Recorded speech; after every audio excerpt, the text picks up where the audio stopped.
जय हिंद। इस वीडियो में हम समझते हैं कि बिजली कैसे बनती है और हम लोग तक कैसे आती है, और हमें अगर पोल की बिजली लग जाए तो हमें कैसे बचना चाहिए, और क्या होता है स्टेप पोटेंशियल और टच पोटेंशियल। ट्रांसफार्मर जहां रखा रहता है उसके अगल बगल में पत्थर गिट्टी को क्यों बिछा दिया जाता है, और जहां बस लगाए जाते हैं बस भर के पास भी वहां पे पत्थर की गिट्टी वगैरह क्यों बिछा दिए जाते हैं। देखिए, बिजली को एक जगह से दूसरे जगह ले जाने के लिए, किसी भी चीज को ले जाने के लिए स्पीड की जरूरत होती है। तो करंट के स्पीड को हम लोग वोल्टेज कहते हैं, उसी को हम पोटेंशियल कहते हैं, और टेक्निकल भाषा में हम उसे टेंशन कहते हैं। वोल्टेज ज्यादा तो उसी को कहते हैं हाई टेंशन। ऐसे टावर से हम हाई टेंशन करंट को ले जाते हैं, मतलब वैसा करंट जिसका स्पीड बहुत ज्यादा है, वोल्टेज बहुत ज्यादा है। तो वोल्टेज, पोटेंशियल या टेंशन ये क्या कहलाता है? स्पीड के, करंट के स्पीड को दिखाता है। इसको ले जाने के लिए हमें जब 66 kV से ज्यादा करंट होता है तो उसे हमको टावर से ले जाने की जरूरत पड़ती है। जो टावर का सबसे निचला भाग है, यहाँ जो देख रहे हैं आप रेड कलर का, इसे टावर की बॉडी कहते हैं। बॉडी ऊपर जाके केज यानी पिंजड़ा का रूप ले लेती है। इस रेड वाले में देखिए ये क्या हो गया, केज बन गया। केज का ऊपरी भाग जो कहलाता है वो पीक कहलाता है। तो आप ध्यान से देखिए, सबसे नीचे क्या हो गया भाई, तो ये बॉडी, केज और ये हो गया पीक। और साइड में जहां लटका हुआ है उसे हम लोग कहते हैं आर्म। यहाँ रेड कलर का है, ये क्या है, आर्म है। इसी आर्म पर इंसुलेटर लटका दिए गए रहते हैं। आप यहाँ देखिए ये सब इंसुलेटर लटके हुए हैं, और इसी इंसुलेटर में तार को फंसा के ले जाया जाता है। वायर को इसमें नहीं फंसाते हैं वरना करंट इस पे चलाएगा। ट्रांसमिशन टावर जो होते हैं उनको कभी कभी जमीन पे ही कस के उन्हें हेलीकॉप्टर से पुल कर लिया जाता है, और जो पहाड़ी एरिया होते हैं वहां पर ले जाके इन्हें फिट कर दिया जाता है। ये काम थोड़ा आसान होता है लेकिन इसका खर्च ज्यादा आता है। हालांकि इंडिया में जो ज्यादातर टावर्स बनाए जाते हैं उनको एक बार एक कर करके कसा जाता है। हालांकि इसे हेलीकॉप्टर द्वारा भी एक जगह से दूसरे जगह ले जाके उसके ऊपर रख दिया जाता है, और वहां पर वर्कर उसको कस देते हैं, उसके बाद हेलीकॉप्टर चला जाता है। ट्रांसमिशन लाइन के लिए हमें मोटे आकार का ACSR वायर का प्रयोग करते हैं। ACSR का फुल फॉर्म क्या होता है? Aluminium conductor steel reinforce. देखिए, रेनफोर्स का मतलब मजबूती देता है, तो इसके बीच वाले भाग में ना स्टील लगा होता है। आप यहां देखिए तो इसके बीच में आपको स्टील दिखेगा, और ये स्टील जो है इसे मजबूती देता है और टूटने से रोकता है इसमें, क्योंकि स्टील का जो टेंशन होता है, इलास्टिसिटी होती है वो ज्यादा होती है। और इसके बाहर ये हमें क्या लगाए रहते हैं लोग, वही एल्युमिनियम के कंडक्टर, और कई कंडक्टर को एक साथ मिलाकर मोटा किया जाता है। ट्रांसमिशन करंट ले जाने के लिए तो तांबे का तार अच्छा होता है लेकिन वो महंगा पड़ जाता है, क्योंकि उसका प्रतिरोध कम होता है लेकिन वो महंगा पड़ता है। तो हम एल्युमिनियम का प्रयोग करते हैं। एल्युमिनियम का प्रतिरोध यानी रेसिस्टेंस को कम करने के लिए उसे मोटा कर दिया जाता है, तो ये बहुत अच्छा हो जाता है हमको। इसे कैसे, ACSR ट्रांसमिशन लाइन के नाम से इसे जाना जाता है। कि दो टावर के बीच की जो दूरी होती है उसे हम स्पैन कहते हैं, और ये जो स्पैन होता है ये डिपेंड करता है कैसा एरिया है। ये 300 मीटर भी हो सकता है, और ये दो चीजों पर डिपेंड कर सकता है, घुमाव है या नहीं, या फिर पहाड़ी एरिया है, मतलब डिस्टेंस पे डिपेंड कर सकता है। और ये भी डिपेंड कर सकता है कि इसमें कितने वोल्टेज का करंट है। तो ये जो स्पैन यानी दूरी है ये डिफर कर सकता है। अब जो स्पैन होता है, एकदम तार को लंबा खींच के नहीं ले जाया जाता है, क्योंकि अगर बहुत ज्यादा लंबा खींच देंगे और वोल्टेज ज्यादा होने की वजह से वो तार को टूटने का डर हो सकता है, इसलिए थोड़ा सा झुका दिया जाता है। तो ऊपर से ये जितना झुका रहता है उसे हम कहते हैं सैग, और नीचे से जितना उठा रहता है उसे कहते हैं ग्राउंड क्लियरेंस। तो ये ऊपर से झुकाव को हम सैग कहते हैं। क्वेश्चन पूछा था सैग कहां देखने को मिलते हैं, तो ट्रांसमिशन लाइन में आपको सैग देखने को मिलेगा। ऊपर से झुकाव को सैग कहेंगे। किसी भी ट्रांसमिशन टावर में सबसे ऊपर जो ले जाया जाता है वो अर्थिंग वायर को ले जाया जाता है। अर्थिंग वायर क्या करता है, एक्स्ट्रा करंट को जमीन में डाल देता है। अतः इस टावर पे अगर कहीं से ये जो केबल आ रहा है, जिसे हम लोग कंडक्टर कहते हैं, कहीं गलती से इस पे टच हो जाए और कोई आदमी अगर इसे छू लेगा तो मर जाएगा आदमी। इतना हाई वोल्टेज का करंट है, हाई टेंशन, इसलिए सबसे ऊपर ले जाया जाता है हम लोग को अर्थिंग वायर, अर्थ वायर को ले जाया जाता है। और अर्थ वायर में याद रखिएगा इस तरह से इंसुलेटर नहीं लगाए रहते हैं। जैसे यहाँ देखिए, यहाँ इंसुलेटर लगाया गया है, किसी भी फेज करंट में इंसुलेटर लगाया जाता है, लेकिन अर्थिंग वायर में इंसुलेटर नहीं लगाया जाता है। वो जानबूझ के उसको टावर से टच कर दिया जाता है, क्योंकि एक्स्ट्रा करंट जितना भी आए वो इसको लेकर चला जाए। देखिए, अर्थिंग वायर को चिपका देने से हमको टच पोटेंशियल से सुरक्षा मिल जाती है। टच पोटेंशियल मतलब वोल्टेज। अगर किसी चीज में करंट है, आप उसे टच कर रहे हैं, तो टच करने से जो झटका मारता है उसे कहते हैं टच पोटेंशियल। ये टच पोटेंशियल कैसे आता है? मान लीजिए कोई तार टूट के इसमें टच हो गया, अब आप इसको नीचे से टच कीजिएगा तो आपको मार देगा। तो इस करंट को कहीं ना कहीं ले जाने की जरूरत है, इसलिए इसमें हम एक अर्थिंग वायर जोड़ देते हैं जो लेके अर्थ में चला जाता है, और आपको टच पोटेंशियल नहीं मिलता है। लेकिन इससे स्टेप पोटेंशियल का खतरा कम नहीं होता। स्टेप पोटेंशियल मतलब होता है पैर रख देने से करंट मारना। स्टेप पोटेंशियल क्या होता है, जैसे मान लीजिए ये पोल है और यहां से एक तार गिर के यहां आ गया। अब बताइए, ये वाला तो है यहां पर, अब इसके पास वोल्टेज बन जाएगा। ये जो है वोल्टेज का सोर्स बन जाएगा, V for voltage step potential हो जाएगा। अब आप इस तार के जितना करीब रहिएगा उतने ज्यादा वोल्टेज मारेगा। तो मान लीजिए कि आप इसके करीब में हैं, तो करीब में ये मान लीजिए ये करीब में इसको सपोज कर लिए 80 है, अब बाहर में 60 है, और दूर जाएंगे तो कम होते जाएगा, एकदम सेंटर में मान लीजिए 100 है। अब आप इसमें जाइएगा, जैसे स्टेप रखिएगा तो करंट मारेगा, तो उसे कहते हैं स्टेप पोटेंशियल। ये बहुत खतरनाक होता है। लेकिन देखिए ध्यान से, स्टेप पोटेंशियल कैसे मारता है। आपका एक पैर यहाँ रहेगा, मान लीजिए एक पैर यहाँ है, एक पैर यहाँ है, यानी एक पैर आपका 60 वाले में है, दूसरा पैर 40 वाले में है, तो कितने वोल्टेज का अंतर आ रहा है? 20। तो आपको 20 केवी के झटका से मारेगा। इससे बचने के लिए आप अपने दोनों पैरों को एक ही पास रख लीजिए। एक ही पास रखेंगे तो एक ही जोन में आपका पैर रहेगा, तो वोल्टेज का डिफरेंस नहीं होगा और आपको करंट नहीं मार सकता है। वोल्टेज में जब तक डिफरेंस नहीं आएगा करंट नहीं मार सकता है। तो आप समझ गए, टच पोटेंशियल से बचने के लिए हम अर्थिंग जोड़ देते हैं, लेकिन स्टेप पोटेंशियल से बचने के लिए आपको दोनों पैर एक में सटा लेना है। अब फिर कैसे भागना है? तो ऐसे कूद कूद के भागना है, ताकि आपका पैर जब भी एक जगह पड़े तो सेम पोटेंशियल वाले एरिया में पड़े। फैला के भागेंगे तो मार देगा करंट, वहीं मर जाएंगे। देखिए इस अर्थ वायर को हम लोग एक अलग टाइप के वायर से बनाते हैं, जिसे कहते हैं ऑप्टिकल ग्राउंड वायर। इस ऑप्टिकल ग्राउंड वायर को शॉर्टकट में OPGW कहते हैं। OP से मतलब हो गया ऑप्टिकल, GW से ग्राउंड वायर। ये ऑप्टिकल ग्राउंड वायर में क्या होता है, इसके बाहर का जो कवर होता है वो तो आपका ACSR का ही होता है, एल्युमिनियम का ही होता है, और अंदर का जो वायर होता है वो इंटरनेट ले जाने वाले ऑप्टिकल फाइबर का बना होता है, जिसमें पूर्ण आंतरिक परावर्तन, टोटल इंटरनल रिफ्लेक्शन द्वारा इंटरनेट आ जा सकते हैं। तो आपके शहर में जो इंटरनेट आता है ना, वो इसी के ऊपर से आ जाता है, जिसे बड़ी बड़ी कंपनियां खरीद लेती हैं। आपके गांव मोहल्ले शहर में आती है सर कि भैया हमारा वाईफाई कनेक्शन ले लीजिए, वो इन्हीं से लेके आई रहती है। या फिर उनका अलग से केबल भी हो सकता है, लेकिन इसमें सस्ता पड़ता है कि भैया अर्थिंग की जरूरत थी, एक तीर से दो निशाना हो गया। और इसी के माध्यम से बिजली विभाग भी एक सब स्टेशन से दूसरे सब स्टेशन में बातचीत कर सकते हैं। जब हम किसी पावर लाइन के द्वारा से कम्युनिकेशन करते हैं, अर्थिंग पावर लाइन ऊपर वाले से, तो उसे कहते हैं power line carrying communication, PLCC। तो ये ऊपर वाले से आपका PLCC का भी काम हो सकता है, एक सब स्टेशन से दूसरे सब स्टेशन तक मैसेज सिग्नल जो भी भेजना है भेज सकते हैं। अब समझिए, जो फेज, जो मेन करंट होता है वो ऊपर से नहीं जाता है, उसके आर्म से जाता है, और आर्म में टच नहीं रहता। आर्म में टच हो भी गया ना तो ऊपर का अर्थिंग तो उसे ग्राउंड कर देगा, लेकिन टच नहीं कराया जाता है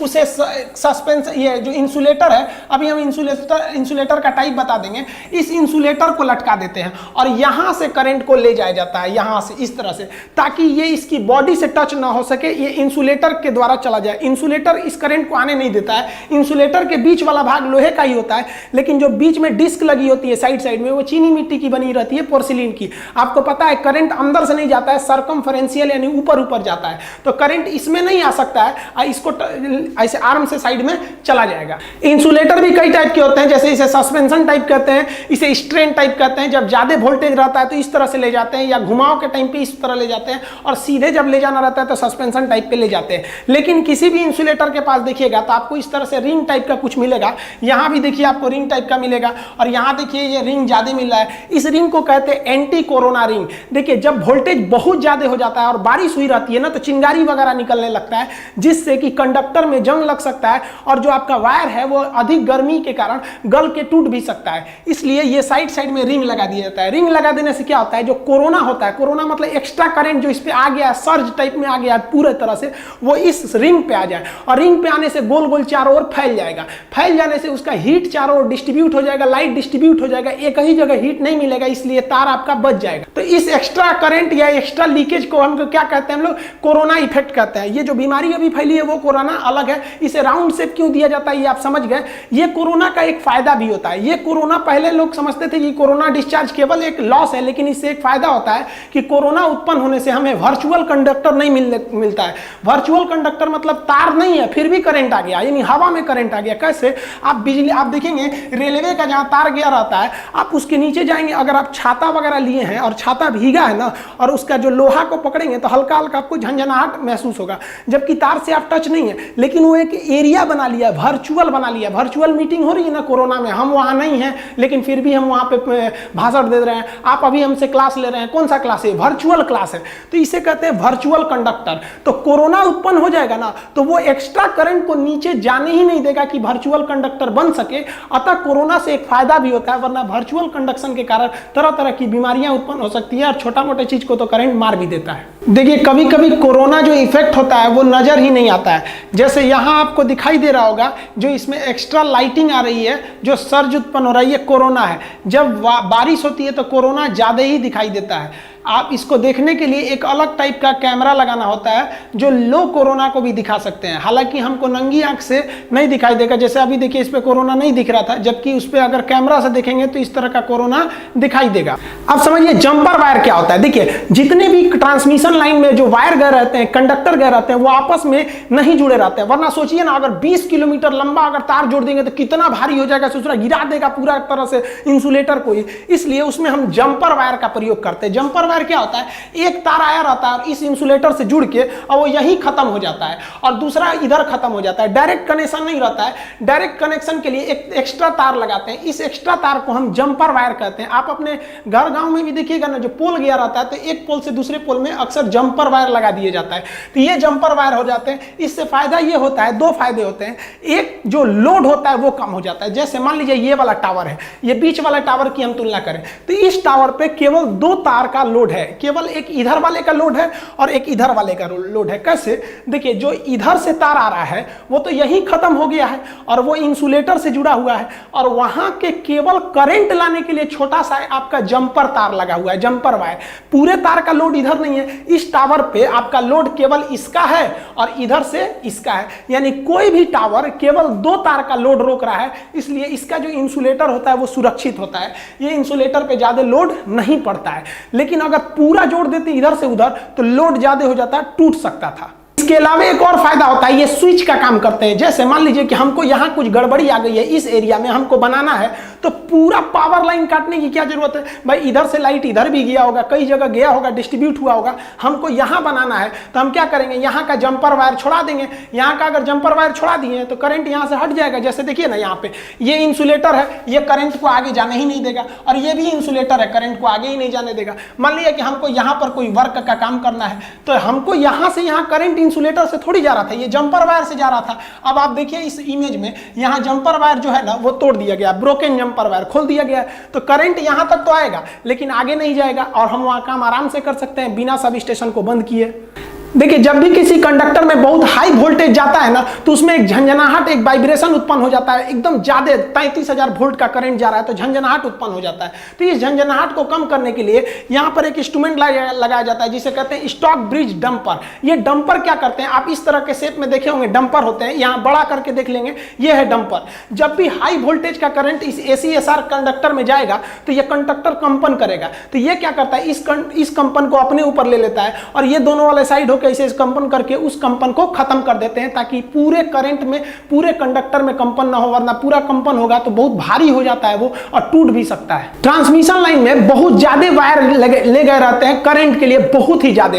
अब वो आपस में सट ना जाए, उनमें स्पेस बनाकर रखना जरूरी है। तो देखिए किसी चीज में ER लग जाता है ना तो उसका मतलब होता है उस काम को करने वाला। जैसे डांस मतलब नाचना, और ER जोड़ देंगे डांसर मतलब नचनिया, तो उसी तरह स्पेस मतलब जगह, और ER जोड़ देंगे तो स्पेसर मतलब जगह बनाने वाला।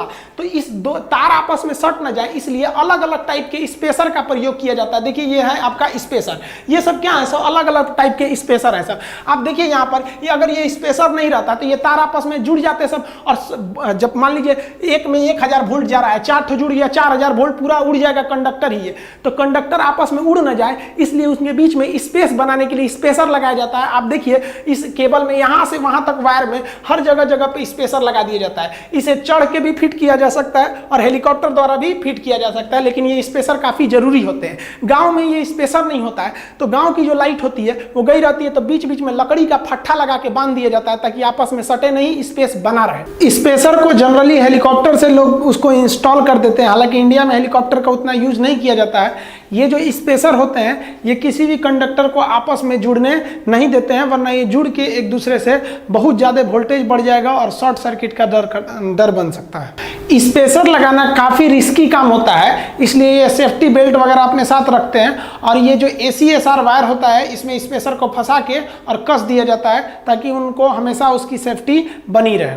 पहाड़ी एरिया में लोग पैराशूट से ग्लाइडिंग करते हैं या एयरपोर्ट के पास जब जहाज या हेलीकॉप्टर नीचे आती है तो ट्रांसमिशन लाइन से टकराने का डर हो जाता है, तो वो इस ट्रांसमिशन लाइन से न टकराए इसलिए उनके ऊपर एरियल मार्कर बॉल लगा दिया जाता है। ये एरियल मार्कर बॉल जो होते हैं ये एयरपोर्ट या हिल्स वाले एरिया में लगाए जाते हैं। इन्हें हेलीकॉप्टर द्वारा भी सेट किया जा सकता है या कई अलग अलग द्वारा। इन्हें हम लाल ऑरेंज ज्यादा रंगते हैं ताकि ये इनका वेवलेंथ ज्यादा होता है और ये दूर से दिख जाते हैं ताकि दुर्घटना न हो। इसको एयरपोर्ट वाले एरिया में 50 फीट की दूरी पर और हिल वाले एरिया में, पहाड़ी एरिया में 200 की फीट पे दूरी पर सेट किया जाता है। वो डिपेंड करता है विजिबिलिटी कितनी है। इसका मेन मकसद होता है कि लोगों को समझ में आ जाए कि यहाँ पर ट्रांसमिशन लाइन है, वरना पैराशूट से घूमते आया उतर गया ट्रांसमिशन लाइन पे या कोनो जहाज उतार दिया इसी पे, दिक्कत हो जाएगा।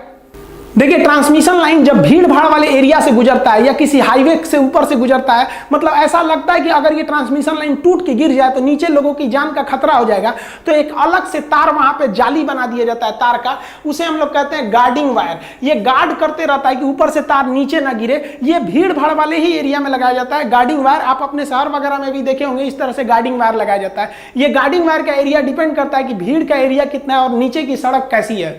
बिजली जहां से बनी थी वहां से तो आप लेते हैं, अब अपने शहर के बाहर जहां सब स्टेशन लगाया जाता है, अब इस सब स्टेशन में घुसा दिए। यहीं से मेन दिक्कत शुरू होता है कि डिस्ट्रीब्यूशन कैसे किया जाए, कहां कहां किया जाए। पता चला 33,000 वोल्ट का करंट यहां ला दिए, आपके घर में दे दिया तो घर सहित उड़ जाएंगे आप भी। तो इसके अंदर बहुत सारे इंस्ट्रूमेंट लगाए गए रहते हैं। अब जैसे मान लीजिए यहां से तो ये टावर के थ्रू करंट आ रहा है, अब इसमें सर्ज अरेस्टर क्या होता है, केसीपी सीटी क्या क्या होते हैं सब, और उसके बाद यहां से निकलता है। तो इसके अंदर सब स्टेशन का लेआउट समझते हैं हम लोग।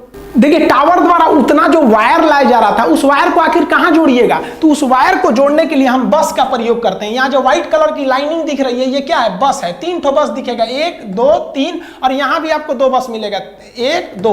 तो ये बस है। इस बस पे क्या किया जाता है, यहाँ से जो तार आ रहा है इस पे जोड़ दिया जाता है। इस पे जोड़ देने से तार का एरिया बढ़ जाता है। अब आप कहीं भी फंसाएंगे तो इतना बड़ा एरिया मिल जाएगा ना आपको करंट फंसाने के लिए बस के लिए। लेकिन डायरेक्ट बस पे नहीं जोड़ा जाता है, वरना अगर तार में जो करंट था वो ज्यादा हो सकता है, वोल्टेज हो सकता है। अगर मान लीजिए गड़बड़ी आया तो पूरा स्टेशन ही उड़ा देगा। तो इससे पहले हम यहां पर कुछ सेफ्टी फीचर को लगाते हैं। तो सबसे पहले हम लोग वोल्टेज ट्रांसफार्मर को लगा देते हैं, जिसे कैपेसिटर वोल्टेज ट्रांसफार्मर सीवीटी कहते हैं या केवल वोल्टेज ट्रांसफार्मर कहते हैं। ये वोल्टेज नापता है, पोटेंशियल ट्रांसफार्मर होता है वोल्टेज। तो आप कहेंगे सर वोल्टेज तो वोल्ट मीटर से भी नाप सकते हैं, सोचा वोल्ट मीटर लगाएंगे यहाँ पे उड़ जाएगा वोल्ट मीटर, इतना भयानक आएगा। तो क्वेश्चन पूछेगा बहुत ही हाई वोल्टेज को नापने के लिए किसका प्रयोग करते हैं, तो वोल्टेज ट्रांसफार्मर या VT का प्रयोग करते हैं।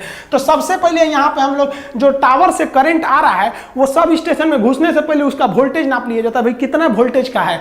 अब मान लीजिए कि वोल्टेज बहुत ही ज्यादा है, क्योंकि जब भी कोरोना होता है या आसमान से बिजली गिरती है तो अर्थिंग वायर पे ही गिर जाती है, या फिर मान लीजिए फेज वायर पे गिरी तो पूरा वोल्टेज भेज देगा आपके सब स्टेशन पे, उड़ जाएगा सब स्टेशन वहां पे। तो सब स्टेशन उड़ न जाए इसलिए पहले ही हम वोल्टेज ट्रांसफार्मर लगा के नाप लेते हैं। अब एक बात बताइए, मान लीजिए वोल्टेज 4 गुना है, आप नापिए के क्या करिएगा, रोकने के लिए कुछ ना कुछ तो लगाएंगे ना। तो रोकने के लिए हम लोग वहां पर सर्ज अरेस्टर लगाते हैं। सर्ज क्या होता है, बहुत ही ज्यादा वोल्टेज का बढ़ जाना या लाइट का बढ़ जाना, उसे हम सर्ज कहते हैं। तो इसको अरेस्ट करके रख लेना, उसे हम कहते हैं सर्ज अरेस्टर।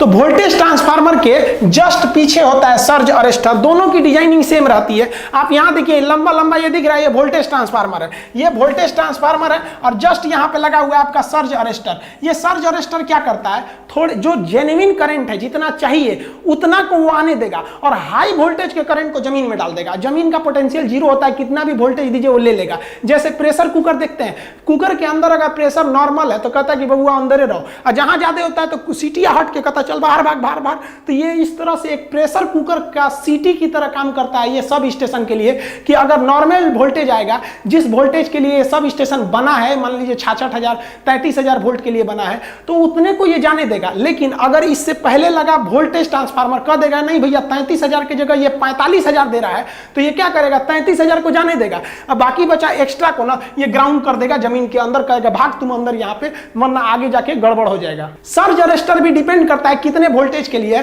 छोटे छोटे सर्ज अरेस्टर भी हो सकते हैं, बड़े हो सकते हैं। बड़े सर्ज अरेस्टर के ऊपर ये राउंड लगा दिया जाता है, जिसे हम लोग एंटी कोरोना रिंग कहते हैं। आपको पता है कि वोल्टेज ज्यादा होने से कोरोना इफेक्ट बन जाता है, इसलिए इसे राउंड क्यों कर दिया जाता है समझा दिए।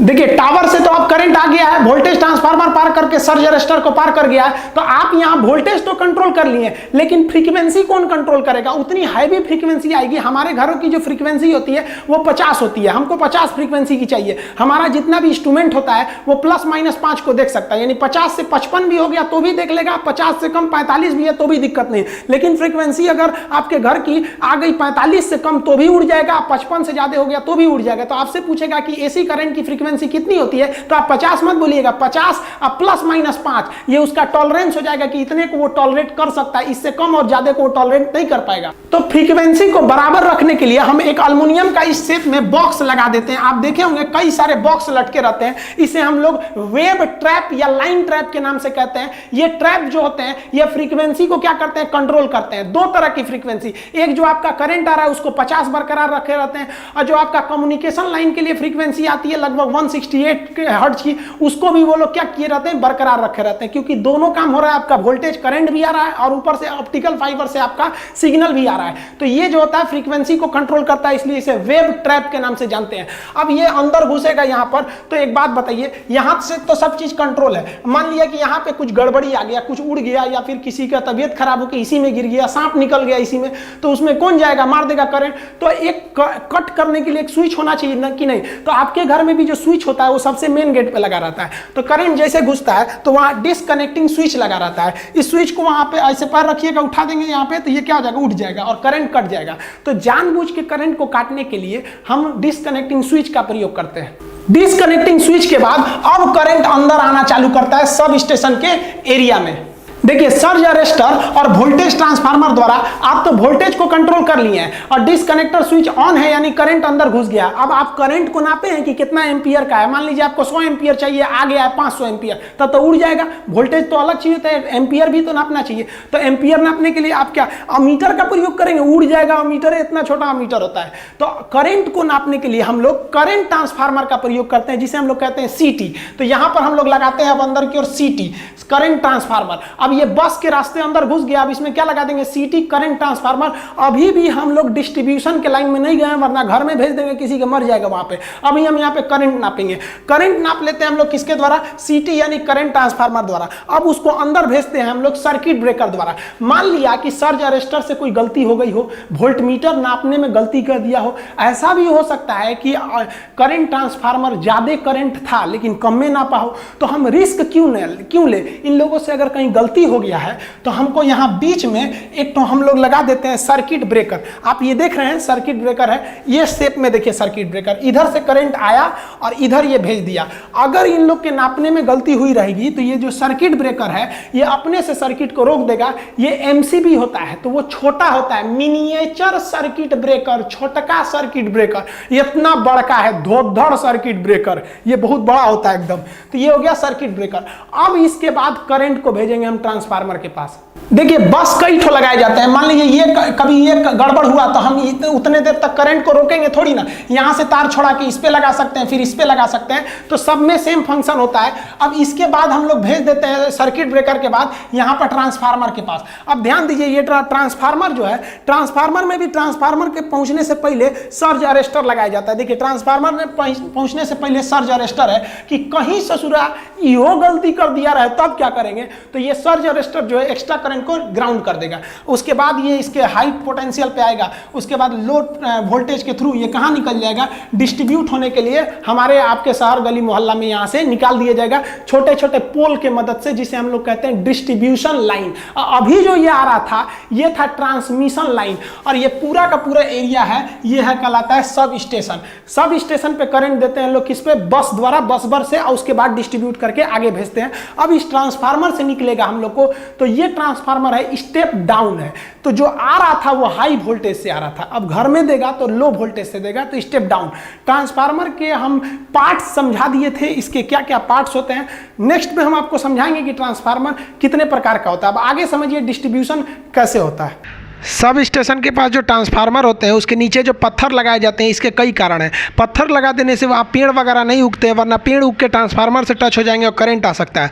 साथ ही ट्रांसफार्मर में वहाँ पे ऑयल को हमेशा डाला जाता है, और ट्रांसफार्मर बड़े होते हैं, ऑयल नीचे गिरने से फिसलन भी हो सकता है, तो ये पत्थर ऑयल को गिरने से फिसलन नहीं होने देते हैं। साथ ही ट्रांसफार्मर में से जो वाइब्रेशन होता है, उस वाइब्रेशन को ये जो पत्थर होते हैं वो उसको एब्जॉर्व कर लेते हैं, और ट्रांसफार्मर के अंदर जो घनघनाट की आवाज़ होती है जिसे हमिंग साउंड कहते हैं, ये उस हमिंग साउंड को कम कर देते हैं। और सबसे ज़रूरी ये होता है कि जो सब स्टेशन होते हैं वहाँ हमेशा देख रेख की ज़रूरत रहती है। तो अगर कोई तार नीचे गिर गया है तो वो उस ग्राउंड पे पूरी तरह करंट उत्पन्न कर देगा, जिसे हम स्टेप पोटेंशियल कहते हैं। अतः ये पत्थर लगा देने से वो स्टेप पोटेंशियल नहीं हो पाता है और वहीं पर करंट रह जाता है, स्टेप पोटेंशियल ज़्यादा आगे नहीं बढ़ पाता है। ट्रांसमिशन लाइन से करंट जो आता है वो सब स्टेशन पे आ जाता है और सब स्टेशन पर उसे स्टेप डाउन करके उसके वोल्टेज को घटाकर डिस्ट्रीब्यूट यानी वितरण के लिए भेज दिया जाता है। इन ट्रांसफार्मर के मदद से यहाँ पर लिया गया और यहाँ पर डिस्ट्रीब्यूशन के लिए भेज दिया गया। डिस्ट्रीब्यूशन के लिए हमें लगाने पड़ते हैं पोल। तो पहले लकड़ी के वुडन पोल होते थे जो हमेशा सड़ वगैरह जाते थे, उनको हटा के फिर हम लोग खोखले या ये बेलन टाइप के ट्यूबुलर पोल का प्रयोग किए जो एल्युमिनियम का होता था, लोहा एल्युमिनियम का मिक्स, और लेकिन वो भी खोखला होता था, वो भी सक्सेस नहीं हुआ। तो फिर हम लोग रेलवे लाइन, जो रेलवे रिजेक्ट कर देती थी अपनी रेल लाइनों को, उसको हम लोग धंसा देते थे, वो भी सक्सेस नहीं हुआ। तो अभी सबसे ज्यादा सक्सेस है रेनफोर्स सीमेंटेड कंक्रीट, आरसीसी। तो ये आरसीसी का जो है ना, रेनफोर्स सीमेंट कंक्रीट, ये पोल अभी सबसे ज्यादा सक्सेस है। ये सिंगल भी रहता है और डबल में भी लगा दिया जाता है। ज्यादा वोल्टेज का है तो दो दो एक साथ लगा के भेज दिया जाता है। तो ये डिस्ट्रीब्यूशन टावर हो गए सब, और वो जो थे सब बड़ा बड़ा टावर, वो हो गया आपका ट्रांसमिशन टावर। ये डिस्ट्रीब्यूशन लाइन।